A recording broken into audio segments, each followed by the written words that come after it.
Recorded Future. They help security teams make more confident decisions faster. Recorded Future's technology automates broad collection and analysis of cyber threat data and delivers the rich external context you need to understand alerts and emerging threats. With real-time threat intelligence from Recorded Future, security teams respond to threats 63% faster and find undetected threats 10 times quicker. To get started, go to recordedfuture.com/Security Weekly and sign up for the Recorded Future Cyber Daily. Every day, you'll receive an email with the top results for trending technical indicators, cyber news, exploited vulnerabilities, suspicious IP addresses, and more. Subscribe today and stay ahead of cyber attacks. Let the team at Black Hills Information Security test your defenses. With over 10 years of experience in penetration testing, red teaming, and threat hunting, the testers at Black Hills will help you find the holes in your security before the bad guys do. The team at Black Hills cares about educating and sharing their knowledge by creating countless blogs, open source tools, and webcasts for you to learn more about the tradecraft of pen testing and red teaming. Visit securityweekly.com/BHIS to join their mailing list and view the latest blogs and webcasts from Black Hills Information Security. Endgame's converged endpoint security platform is transforming security programs, their people, processes, and technology with the most powerful endpoint protection and simplest user experience, ensuring analysts of any skill level can stop targeted attacks before information theft. Endgame unifies prevention, detection, and threat hunting to stop known and unknown attacker behaviors at scale with a single agent. For more information, visit endgame.com. Welcome back, everyone, to Paul's Security Weekly. This is the security news, in fact. I got a couple of more announcements. Very soon, April 1st through the 3rd, Disney's Contemporary Resort will be home to InfoSec World 2019. Security Weekly will be there. I'm co-presenting with Adrian Sanabria on how to go shopping, a buyer's guide for InfoSec professionals. We'll be doing hacker trivia. We'll be doing briefings, conference interviews. To sign up for those, securityweekly.com/conference requests. OS19-Sec Week is, of course, the discount code that gets you 15% off InfoSec World. The announcement recently from InfoSec World was they had been acquired by another company. Still business as usual, but you might have seen the announcement. I actually met the investor, as it were. Really nice guy, and I'm happy for them. So InfoSec World is no longer owned by Misty? Misty is the, I'm not sure, now that you say that, Larry, I'm not sure if it was a portion, that subset of Misty, or all of Misty. So Got it. I probably should know that, but I forgot. So it's a great conference. I enjoy attending, and you should come check us out. And I think there's one more announcement. So if you go to securityweekly.com/subscribe, there's a link there at the top that will allow you to tell us what you're interested in so that when we produce content in that area of interest, we can notify you. securityweekly.com/subscribe, click the button at the top. That's by request. Our listeners are like, you guys produce way too much content. I only really want to get segments that are pen testing or software-defined radio. Yeah, so just show me those, right? And then, and we'll do that, which is awesome. It's a good problem to have. Right? Okay, we are going to talk about some security news. What's in the news this week, Larry? I was having a hard time this week, and then a whole bunch of stuff actually sort of showed up. Yeah, some of the lead stories I definitely talked about on previous shows, like Hack Naked and stuff. Let's hit those quickly. I think I mentioned on some show the point-of-sale malware. What is DJA techniques? DGA? That's the domain generation algorithm where they fake domains for CNC. Yep. Okay. And it's really fast and efficient, and because they got they got 11 variants in DM sniff. It's just really hard to get ahead of, so it runs rampant. Yeah, it's so interesting you bring that up. If you watch the technical segment that's coming up next, probably your best shot of getting a handle on your domains, even if they're using a domain generation algorithm. Yep. The tips and techniques I use in there will definitely help when malware is using that. I show you techniques that look at the age of a domain too. We've talked about that Yep. in the past. So Yeah. what else? There was something else in there.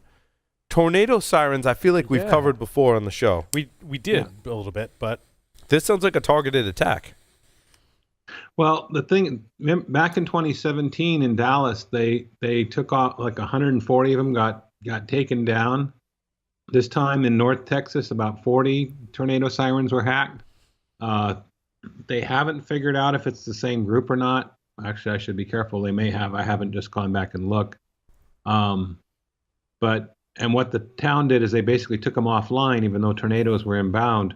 And fortunately, it didn't become a problem. I was actually surprised that didn't have a different ending. different outcome. Yeah. Because tornadoes inbound, no tornado sirens, it'd be really bad. Yep.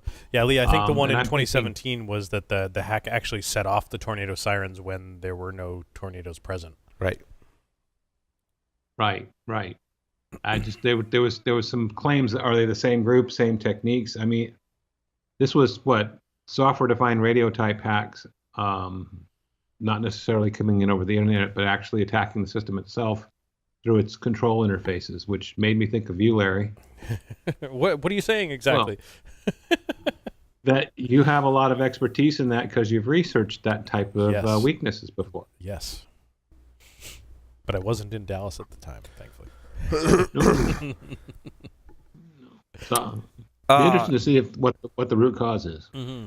And then Putty did make a huge update. Putty. What I thought was most kind of like WTF about this announcement is that you can install Putty on Linux and Unix systems. And let's see if That it was mentions weird. it in this article. In the one that I covered, it said also like Linux and Unix systems are vulnerable, and I'm like, okay, Linux, maybe I can see if it's a distro for like newer users that may have used Putty on Windows and they want to make them feel comfortable. And Putty is open source, if I'm not mistaken, right? Right. So you could conceivably compile it for Linux.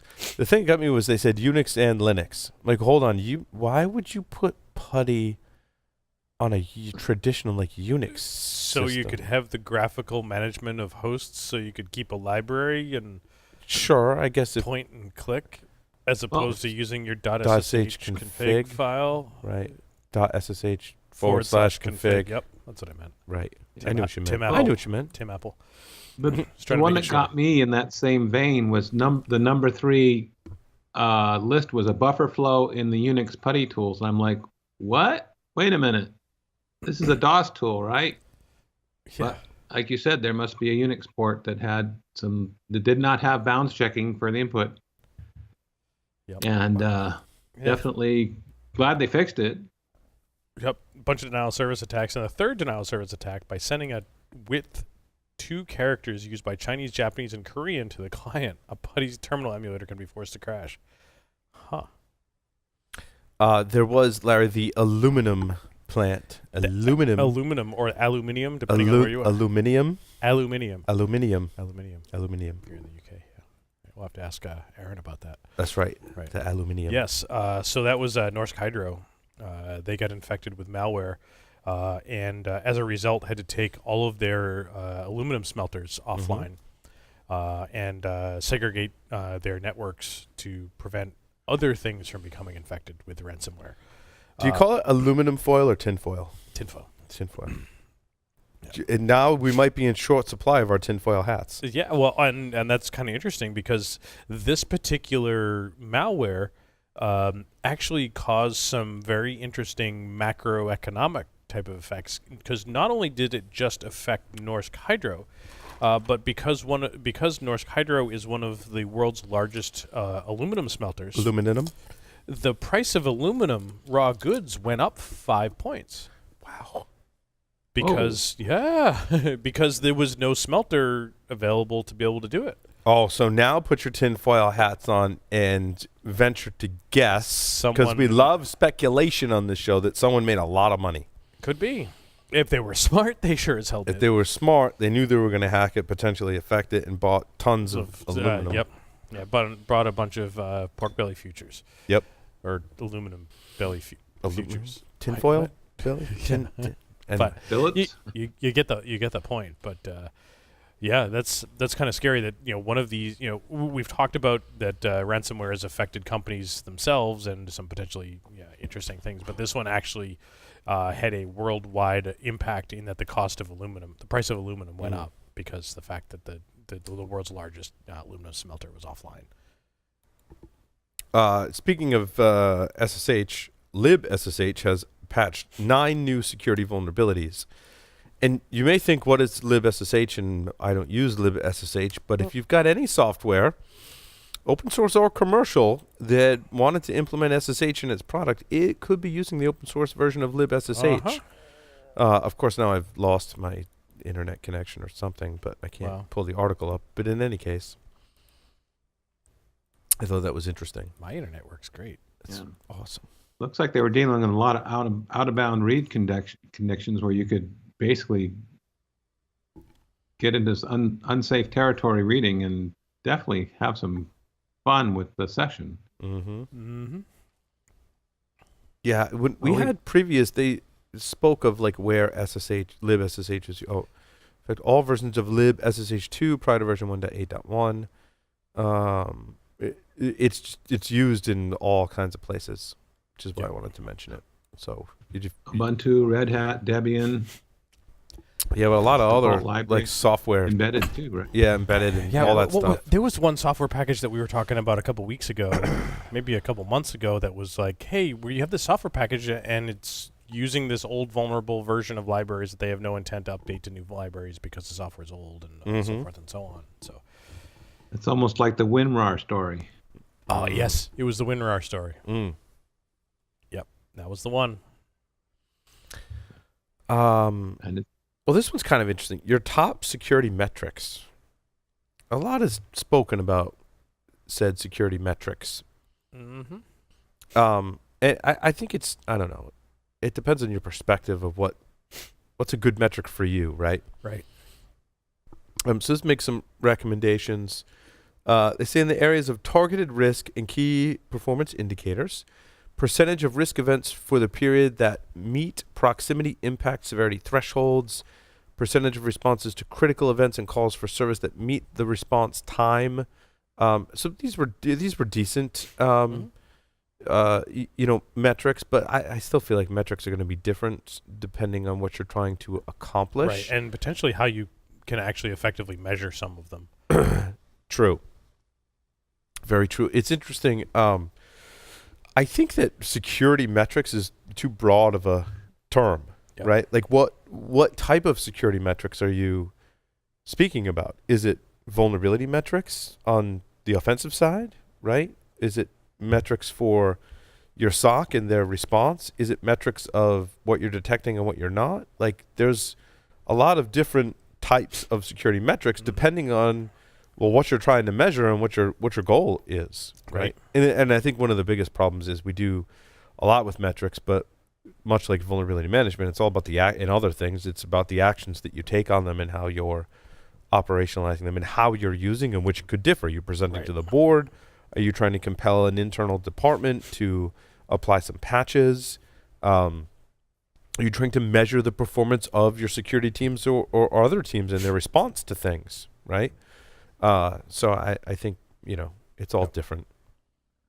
My favorite thing about this article, Paul, is the one image in the article has the double lines under one of the words because the Microsoft product is trying to correct the grammar.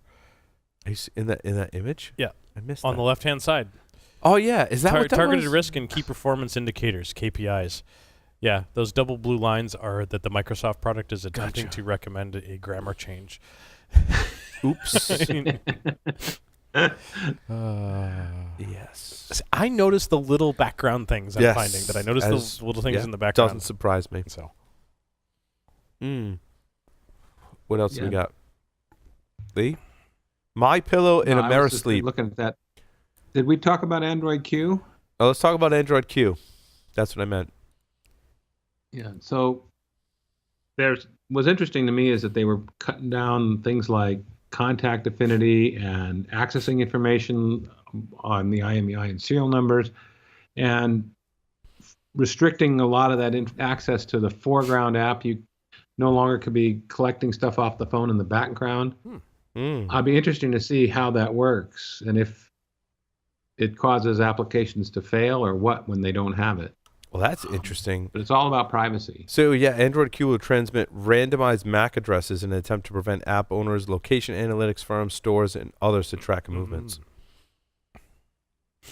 You remember iOS started doing that a couple of years ago. Yep, and we're they're catching up to some of the iOS features. It sounds like. And that said, in the wireless course, it's one of the things we talk about is tracking through folks through MAC addresses and those types of things. Right. We're currently going through. In fact, James, one of the other instructors, is going through and starting to catalog all of the various sort of activities of various devices and how they're doing MAC address randomization and so forth. Because some of it's better. Is it actually effective?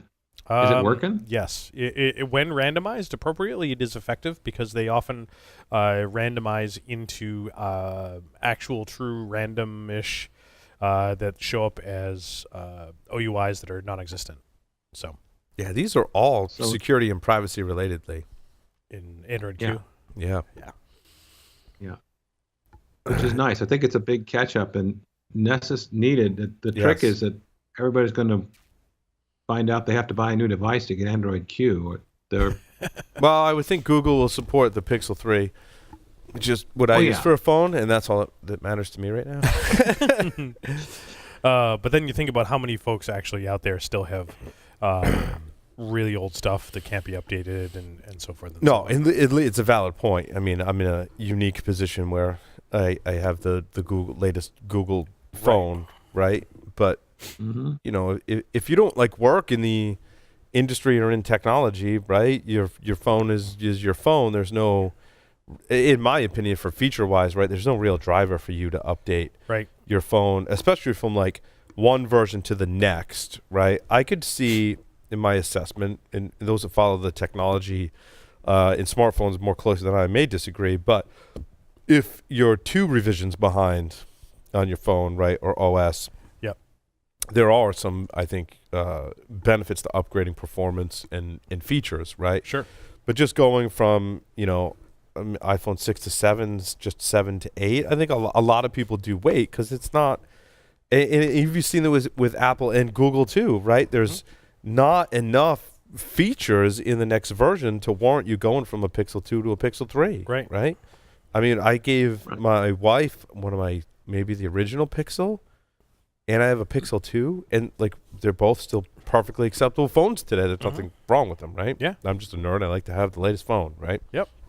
But that's a small That's the problem subset. is they just keep working right. Yeah. They're not broken. Right. After a certain point. I mean, earlier, especially iPhone releases, I feel like there was a lot more of a driver to upgrade and then to the next phone. And then it gets to the next plateau where it's do I really need to upgrade? Right. Nexus to Pixel was a big jump in my opinion. Yeah. Yes. Yep. And speaking of related story, and we talk about older Android operating systems and so forth, there's some renegade Android apps that can, quote, siphon off your web-in logins, browser history, because of some API calls that could be made with Android KitKat. So Android 4.4. Yeah, that's old. 4.4 to 7. Oh my God! Yeah, because we're on 9. 9 is the latest Android release. But that said, I still have devices that run KitKat at home. Well, that's true because it could not be your phone. It could be your tablet. It could be. I mean, my audio player. One of my audio players runs Android. I have the Android TV. Now I have NVIDIA Shields at home, which do a really good job of I mean, there's update. Do you have a Shield? I have a Shield, and I started using it a little bit, and have subsequently stopped using it because we got a new smart TV that has all the Android Shields built right in. Right. So. Yeah, they're pretty.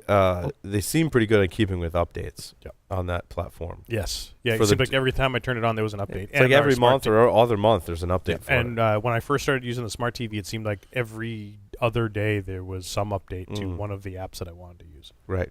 So. Well, here's one for you. When I bought my smart TV, I was looking at this year's model and last year's model, and the last year's model had a better TV experience. But it's running an Android operating system, and I realized it's pretty much done getting updates after a year. I have to replace it if I want to keep it secure and updated. Yep. Or I could just be a little smart. Yes, and I was reminded, and I forgot to put it in the show notes, but somehow I managed on the NetSparker blog, and I ran into an article by Sven, and it was about hacking his smart TV, and that he was able to, through the on-screen keyboard, through various stuff, he was able to do shell escape, and he could shell escape to fire up Netcat to connect back to him. Wow. And so he shoveled himself a shell. Shoveled himself a shell through Netcat as the root user. The browser was running as the root? Whatever he was using on-screen keyboard was running as root and shoveled him a shell back to root. Oh, the on-screen keyboard. Okay. Yep. Yeah. Yep. It was... Yeah. That's awesome. Yeah. That's awesome. That is right. Did you put that? Is that I link? I did not, and I will find it. Okay. It's on the NetSparker blog, so I can find it. Yeah. I will add it to the show notes. Oh, it's so cool. And it's a little bit older too. I want to hear about My Pillow and Amerisleep, because I'm all about the sleep products. I've had mixed success with sleep products as far as the things that like you sleep in or on.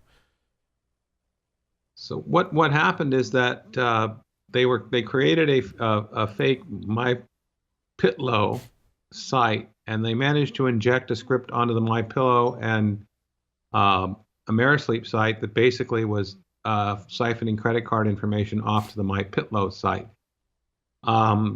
There's mixed reports to whether they got rid of that shim or not. The My Pillow site got shut down, so the target's gone. And Amerisleep says no credit cards were exploited, but the analysts say baloney. There were lots of credit cards exploited. So, well, yeah, it's also in the article that Amerisleep, for this article from CNET, they say Amerisleep didn't respond to a request for comment. Mm-hmm. So I'm thinking they don't know yet. I'm not sure if they can know, actually. It's going to be hard to find without really good logging. I just thought it was interesting that they decided to go after, like, the sleep industry. Yeah. Why is, like, what? Well, if they... do they use the similar... So My Pillow has the ads on TV, and you're going to mistype it. Yep, mistype it from the ads on TV and stuff. And I don't know that it was somewhat... It was just a target of opportunity as opposed to a targeted... My Pillow says, guaranteed the most comfortable pillow you'll ever own. Guaranteed. Just so long as they didn't say my website's unhackable. Right? It's probably got the little McAfee secured logo on the bottom or something. Like, does it? I don't know. Just guessing. People still do that? But yeah. Oh yeah, I added Sven's thank you blog entry from NetSparker to the show notes. I'm sorry I didn't read this article, but James Forshaw, a white hat hacker at Google Project Zero, has discovered a new class of bugs that affect Windows and some of its drivers. Larry, I don't know if you saw this or Lee. Which one was this one? Okay, yeah, number 4. Yeah. Let me see here. Lack of necessary checks when handling specific requests. Windows uses previous mode fields to set up user mode or kernel mode and consequently determine if the arguments of the call from trusted source mechanism used for the creation and opening of files when kernel mode can choose from various API functions, including a specific create file function, and then it's assigned a specific variable to determine whether it's obviously very in-depth article that I didn't read. I was trying to glean anything I could from the first couple of paragraphs. From the article, to summarize James and MSRC's combined investigation, there appeared to be no combination of initiator and receiver present in currently supported version of Windows that could be used for local privilege escalation out of the box. Nevertheless, we chose to address these in future versions of Windows as a defense in depth measure. Most of these fixes are on track for release in Windows 10 19H1, with a few held back for further compatibility testing and or because the component they exist in is deprecated and disabled by default.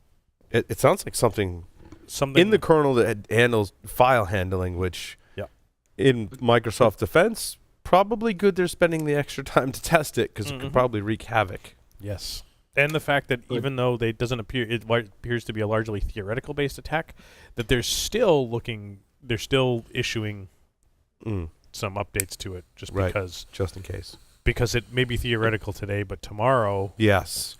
This is typically how these things happen, as we've seen over the years, Larry, right? Yep. Things are theoretical, and all of a sudden, sometimes years later, we cover the story, and we're like, oh, yeah, someone years ago said that was theoretical, and now look at that. They broke into this place with it. Not theoretical anymore. Yep. Well, the other thing they said, Larry, is that, we're taking care of our act, but your third-party driver developers better get on the stick here, or you might be just as bad. Agreed. Yes. Yep. That was right at the end there. Yep. And it's just remind everybody that they got some skin in the game. So it's an interesting exploit. This article just blows. 4 men have been arrested in South Korea accused of secretly filming 1,600 hotel room guests and then selling the footage on a website. Mini cameras were installed in TVs, hairdryer holders, and sockets. They allegedly earned $6,200. Well, but yet now they face up to 10 years in prison and a $26,000 fine. Sounds like they didn't have a very good business model. No. So they were filming sex and nudity in South Korea is described as an epidemic and has sparked protests. Yeah. So I have lots of questions. 5,400 people were arrested for spy camera-related crimes in 2017. Fewer than 2% were jailed. How do you get 1,600 hotel rooms outfitted with cameras? I don't think it was 1,600 hotel rooms. I think it was just 1,600 videos. Oh, 1,600 hotel room guests. Yes. I see. Okay, so that makes more sense. Yep. You go get a hotel room for a night. You outfit it. Yep. Maybe your buddy goes and gets another hotel room for a night. Now you've got 2 hotel rooms, and you think over the span of time the number of people that are traversing that. But now my other question is, I can see the TV as an obvious place to put a camera to do this kind of thing, as disgusting as it is. Just kind of logically trying to think this through. TV makes total sense to me. Yep. Sockets, maybe not as much. Yeah. I don't know. Depending on whether they go for the European model where the sockets are mounted up higher up on the wall. Oh, yeah, it's true. If it's usually there are some sockets mounted higher up. But now, hairdryer holders? In the bathroom. In the bathroom. Yeah. Stepping out of the shower. Yeah, but it's okay, sure. Oh, because you're in the bathroom in the shower. Or out of the shower. Or out of the shower. Yeah. Or hair drying before you have your clothes on. So in the holder that the hairdryer goes in next to the bathroom. Right. I was wondering why it was only $6,200, and then down later it says there were 97 paying members for the website. So that's pretty much, $650 a piece. That's why there's only $6,200 worth of income. Well, yeah, I mean, it's hard to promote a site like that on social media and with advertising.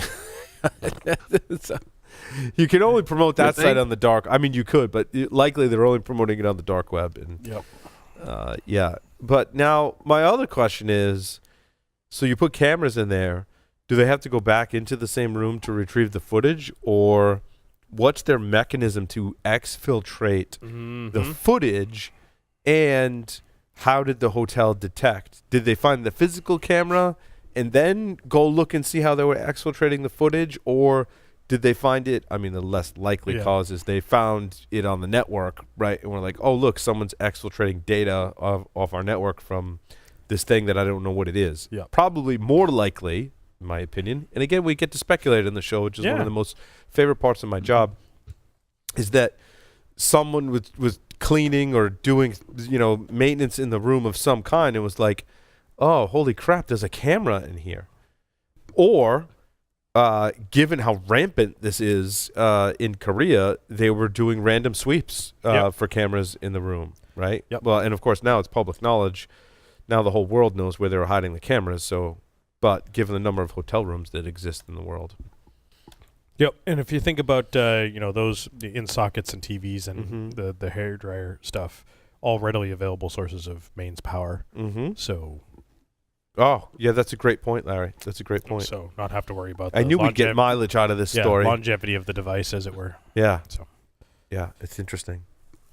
Yeah, I'm still curious how they got the footage out. yep, it was probably powered by 4G, 4G. or cellular or any of that stuff, or Right. connected to the hotel into Wi-Fi. But then you're talking captive portals, and I bet it was cellular. Yeah, especially that's true. especially if it's powered with readily available wall power. Right. Yeah, then your possibilities are just well, your limitations then are just size, not power. Right. Right.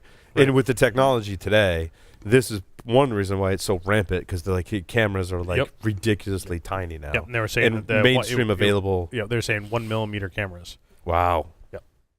Holy crap. Yep, needs a whole 1 millimeter. So they just drill a tiny hole in the TV, right? Take it apart, drill a tiny hole in the front. Tiny. The ingenuity behind this incredibly creepy Mm-hmm. activity is just astonishing. WordPress removed a plugin after a 0-day. It says WordPress plugin removed. It doesn't say WordPress removed the plugin. Yep. Although I gotta imagine that WordPress is considered going to this model, but and we've talked about this a million times. I just thought it was interesting that the plugin is gone to the social media sharing buttons on websites, which is that built-in functionality in WordPress now? What's I don't know. The social sharing buttons. I think Jetpack maybe from WordPress has that. maybe. That's some of my strategy and recommendations for WordPress is use as much of the built-in functionality as you Yeah. can. Or Jetpack comes from WordPress. At least there's a commercial company behind producing the software, which is in most cases better than someone willy-nilly creating a plugin that hasn't had much coding experience, let alone know how to code securely, and you're just plunking their software right on your WordPress site. And the other problem with WordPress is there's no real separation. Mm-hmm. I mean, we talked about Android trying to make a better separation between apps and the operating system and going in the right direction. Yep. WordPress is still like the PHP code that executes, and there ain't no stopping it. Ain't no stopping this WordPress plugin vulnerability. No stopping this love. train. Ain't no Oh. stopping the love. Hey, remember when we used to run our web servers as root? Mm-hmm. Wait, we I don't. mean, I never did that. Wait, we don't.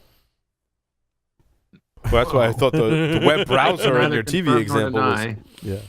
yeah. Oh. There's a lot less configuration when you do it that way. Yeah, because everything Permissions are everything just easy, works, right? Yeah. Everything works, yeah. Oh, you Especially if you turn off SC Linux. I mean, come on. yeah, Wait, you turn on? right.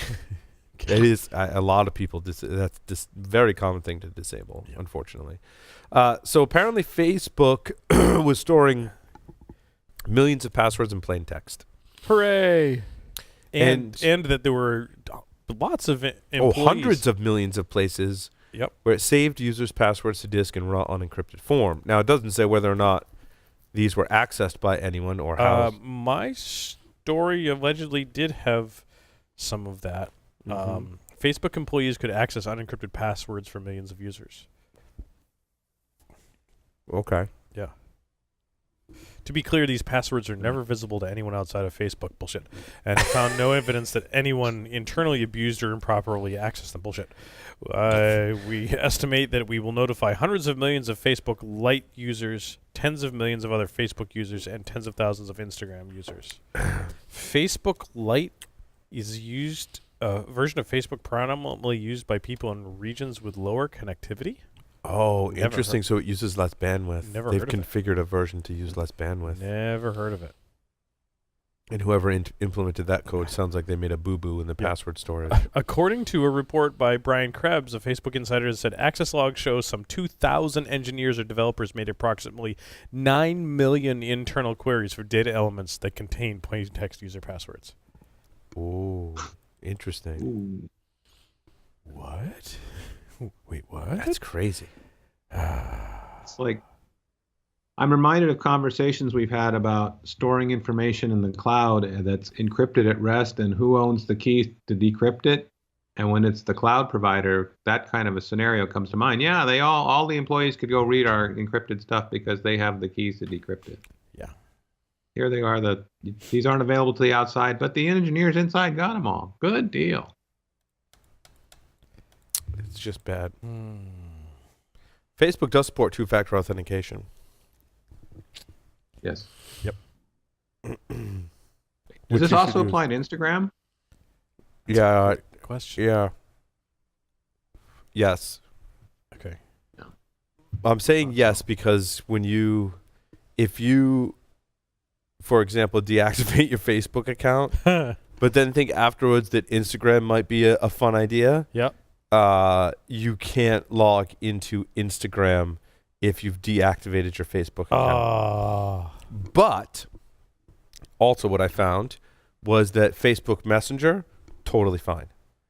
You can still use Facebook Messenger. Now you can't. I don't think you can. I haven't tried to see how you add someone new on Facebook Messenger if your Facebook account is deactivated, because you'd have to add them as a friend on Facebook to get access to them in Messenger. I don't know how to separate that. I didn't test that, but I did read and then verify that I can still use Facebook Messenger with whoever I'm friends with already. So how'd you solve the Instagram problem? I use Twitter.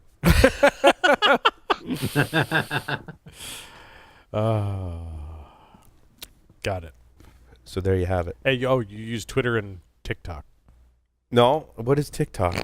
Is that another social media platform? Yes. Am I old? Am I not keeping up enough with this new hipster stuff? It's not hipster stuff, is it? Yeah, it is. I've heard of it. I just don't know what. I knew it was a social media network. That's all I know. It's like Vines. It's It's like the 15-second video thing. Now that you say that, I think my wife did say that one of my sons wanted a TikTok account or something. Yeah. I don't remember. Yep. They might have forgotten about it.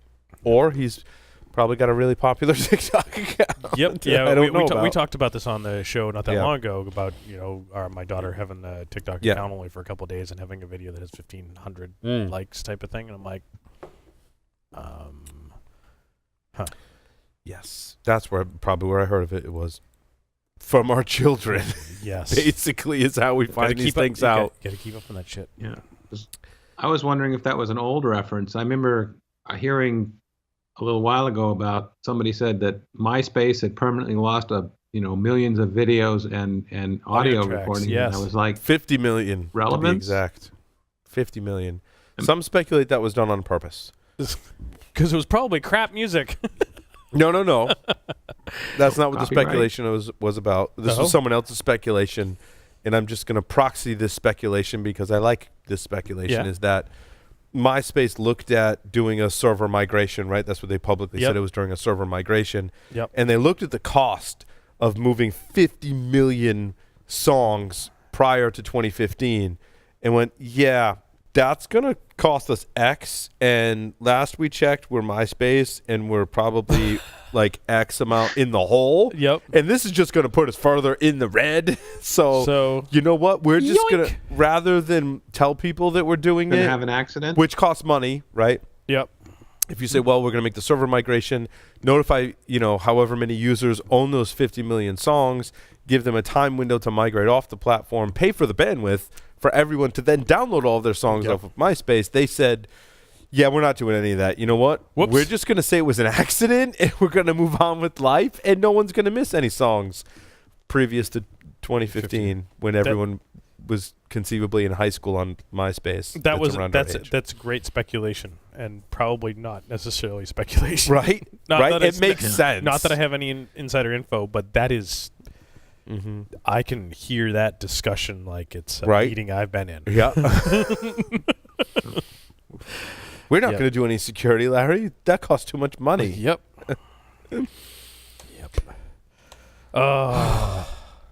Anything else? No.